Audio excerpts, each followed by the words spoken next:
Oi pessoal, tudo bem? Vamos para mais uma aula aqui no nosso canal. Na aula passada nós estudamos a conservação no momento linear.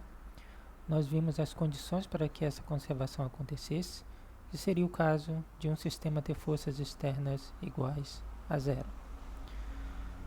Na aula de hoje nós vamos estudar o teorema impulso-momento para dar uma motivação de por que estudar esse teorema. Vamos considerar a seguinte situação: uma partícula se dirigindo a uma parede, acontece um choque contra essa parede e a partícula volta com uma outra velocidade devido a esse choque. Uma das perguntas que nós podemos fazer é qual a duração dessa força de choque? Ela é uma força instantânea? Ela é uma força que tem uma duração muito pequena? Como de fato a gente conseguiria descrever essa força de choque?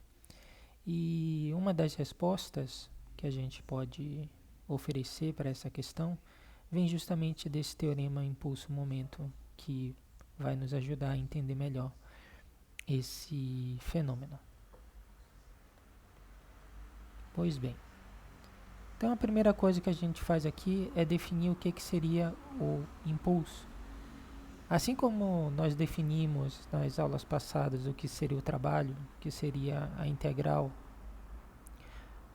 no espaço da força, o impulso seria o seu comportamento temporal, ou seja, seria a integração da força no tempo. Como a força é uma grandeza vetorial, o impulso também é uma grandeza vetorial, e ele fica estabelecido entre dois instantes de tempo. Basicamente seria isso. Então, esse impulso é essa quantidade que nós vamos utilizar para estabelecer esse teorema impulso-momento. Bom, esse teorema impulso-momento ele é bem simples, na verdade.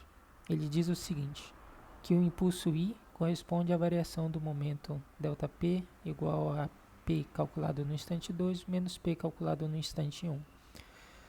Então, o impulso corresponde justamente à variação do momento. E como que nós demonstramos isso? Basicamente, pela segunda lei de Newton, nós sabemos que a variação temporal do momento é igual à força.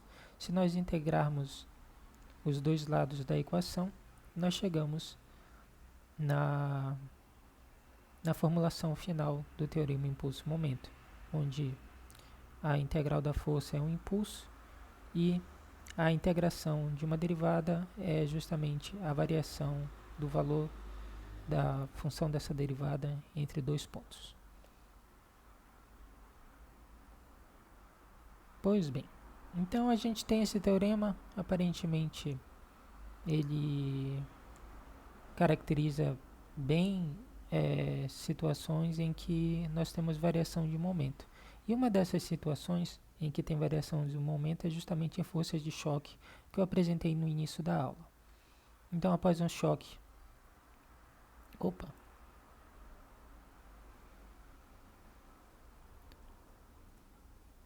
Então, após um choque, a gente tem a variação do momento da partícula, tá? Ela estava indo numa direção, por exemplo, à direita e depois ela vai à esquerda, portanto tem uma variação de 2 vezes a velocidade, tá? E portanto, se tem variação de momento, vai ter um impulso associado. Portanto, a força vai depender do tempo. E essa que é a característica principal associado a esse teorema impulso-momento. Então a força varia no tempo. E como é que se dá isso?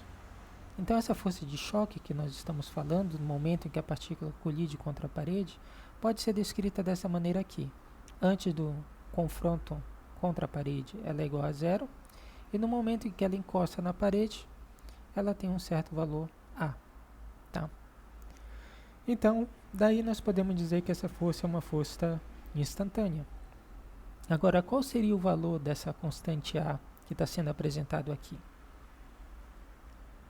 E daí a gente pode utilizar o teorema impulso-momento para calcular essa quantidade. Então a gente tem aqui o ΔP, que é uma quantidade finita, ele é igual ao momento. O momento é igual à integração dessa força. Essa força aqui, nos instantes T2 e T1, ela se anularia, exceto para um único ponto. Para uma certa região ΔTC, ao redor de T de C, tá? Que ela teria um certo valor aproximadamente.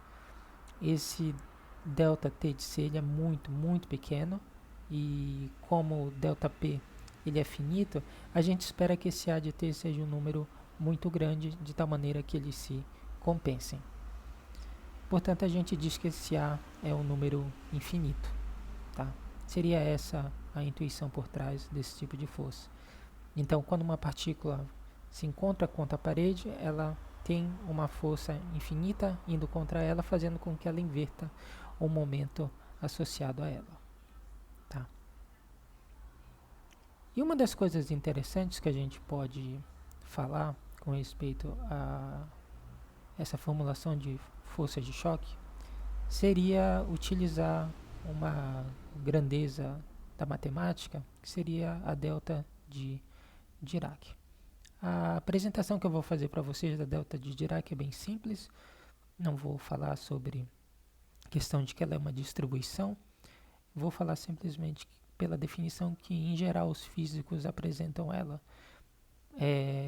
num curso de física, nos cursos de física básica. Tá? Então a gente diz que essa força de choque ela seria igual à variação do momento P, tá? Vezes a delta de Dirac avaliada no instante T de C. E qual é a definição por trás dessa delta de Dirac? Ela diz que a integração dela de T1 a T2, onde T1 e T2 é o intervalo onde T de C está compreendido ali dentro, ela vai ser igual a 1. Tá? Então, se a gente pega essa força e calcula a integração dela, a gente vai ter o ΔP vezes 1, que é justamente o teorema impulso-momento. Tá? Então, essa delta de Dirac ela está meio que embutida dentro desse teorema impulso-momento para esse caso particular de forças de choque. Uma representação gráfica que a gente pode dar da delta de Dirac é simplesmente dizer que nesse ponto T de C a gente tem uma força infinita e ao redor dela a gente tem forças iguais a zero, ou seja, a gente tem uma descontinuidade nesse ponto T de C aqui. Perfeito? Bom, era isso que eu queria falar para vocês. Na próxima aula eu vou falar sobre a segunda lei de Newton com massa variável no tempo. É um tópico bem interessante que a gente pode discutir. E é basicamente isso. Então, se vocês gostaram do vídeo, deem um joinha, comentem, compartilhem e se inscrevam no canal se ainda não tiverem inscritos. Agradeço a atenção de vocês. Até uma próxima.